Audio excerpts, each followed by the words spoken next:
Have you ever wondered, what does the end of the world look like from an Islamic perspective?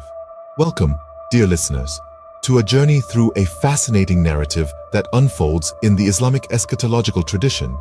This narrative dwells not only on the end of the world, but also on the events leading up to it and what follows thereafter.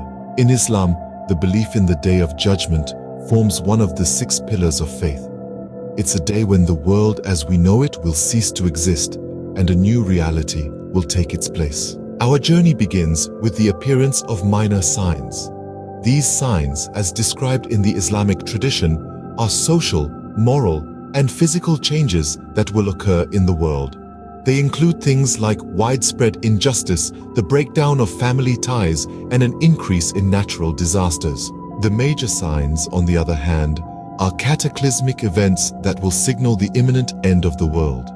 Among the first of these signs is the emergence of the Antichrist, also known as the Dajjal. This will be followed by the return of Jesus, who, in Islamic belief, will descend from the heavens to defeat the Dajjal. Other major signs include the appearance of Gog and Magog, 2 destructive tribes that will wreak havoc on earth, and the rising of the sun from the west.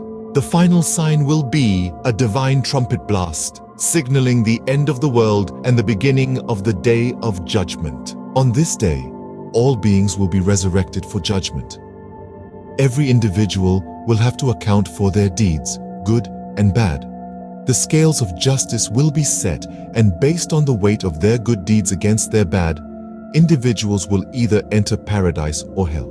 In summary, the Islamic perspective on the end of the world is a complex and detailed narrative that begins with minor and major signs, followed by the Day of Judgment.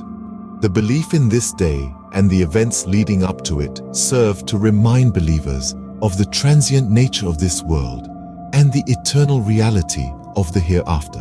Remember, this narrative is not meant to incite fear, but to inspire mindfulness and responsibility for our actions.